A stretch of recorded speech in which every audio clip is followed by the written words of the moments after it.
Welcome to Ruhi की कहानी। उम्मीद है आप सब ठीक होंगे। तो चलिए शुरुआत करते हैं आज की कहानी की। अपनी मंजिल तक पहुंचने के लिए हम सबको रास्ता तय करना होता है और सफ़र के बाद मिलने वाली मंजिल अगर हमारी मनचाही हो तो उसकी बात ही कुछ और है। और क्या होगा अगर सफ़र खत्म ही ना हो? क्या होगा अगर रास्ता अनंत हो?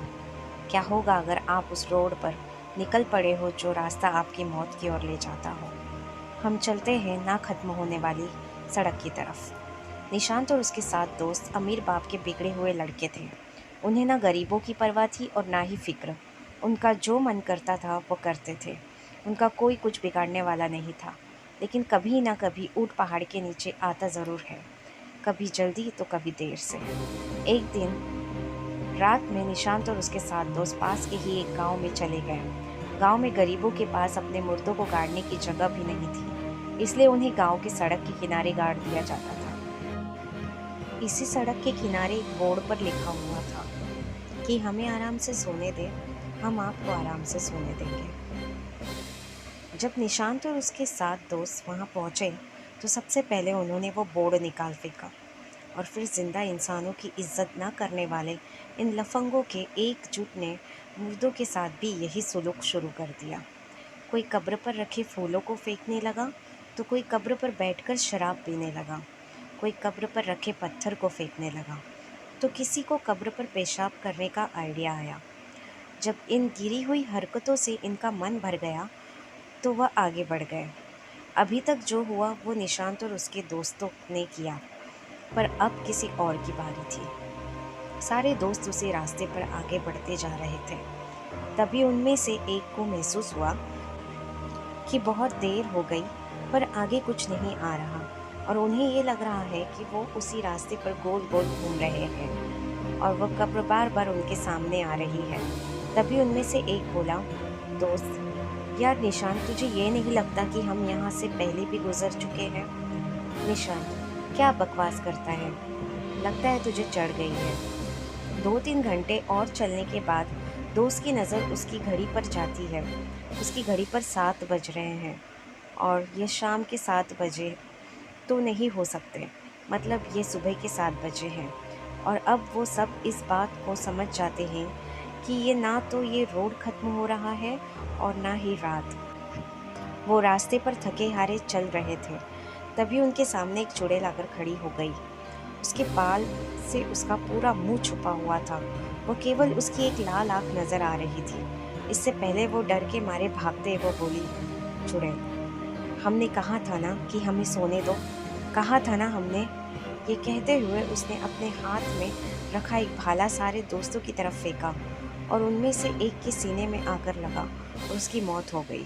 घर से 8 निकले थे, अब वो केवल 7 बचे। वह वहाँ से भागने लगे।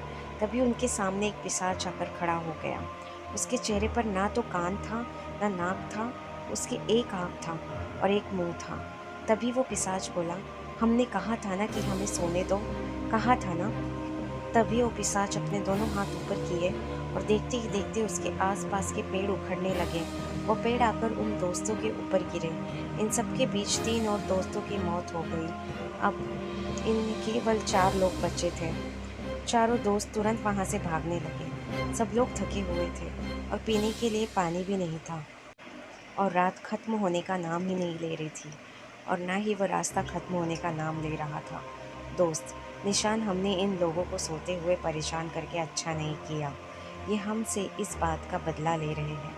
निशान, हाँ हाँ, इतना तो हर बेवकूफ़ को समझ आ गया है कि ये लोग हमारे साथ ऐसा क्यों कर रहे हैं। कोई सलूशन बताओ, नहीं तो मुंह खोलकर ऑक्सीजन वेस्ट मत करो। इतने में उन्होंने देखा कि रोड में एक गड्ढा हुआ है और उसमें से एक दोस्त गड्ढे में जा गिरा। अब 3 दोस्त बचे थे। तभी उनमें से एक दोस्त बोला, दोस्त क्यों ना हम अपनी गलती सुधारें। हमने जो कुछ भी उन कब्रों का किया है, अगर हम लोग उसे ठीक कर देते हैं तो शायद हमारी जान बच जाए। निशांत, बिल्कुल ठीक कहते हो, चलो। ये कहकर वे तीनों वापस उसी कब्रों की तरफ चले गए और वे जो फूल उन्होंने फेंके थे वापस उसी कब्र पर रख दिए। जो पत्थर उन्होंने फेंके थे वो वापस वहाँ पर लगा दिए। जो शराब की बोतल कब्र पर रखी थी वो वहाँ से हटा दिया और जिस कब्र पर पेशाब किया था उसे भी उन्होंने साफ कर दिया। वो ये सब कर रहे थे तभी आसमान से एक चुड़ैल उड़ती हुई आई और एक को ले गई। अब दो ही बचे थे। दोस्त, अब हम क्या करें? निशांत, हमने तो सब कुछ सुधार दिया, तब भी कुछ नहीं फर्क पड़ रहा। निशांत, रुको, तुम्हें याद है सबसे पहले हमने वो बोर्ड निकाल कर फेंका था? दोस्त, हाँ हाँ, बिल्कुल ठीक कह रहे हो। आओ उसे ठीक करके वापस लगा दिया जाए। ये कहकर दोनों वापस बोर्ड को वापस लगाने गए।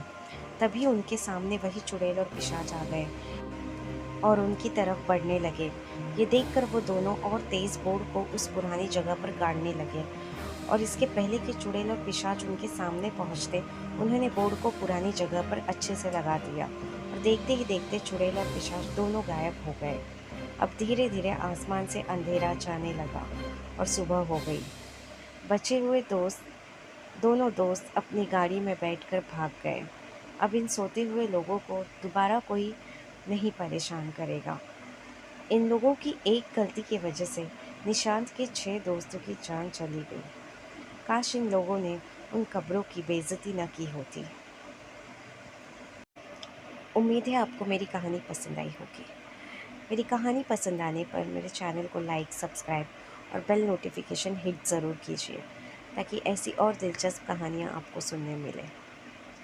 और कमेंट में बताइए आपको कहानी कैसी लगी।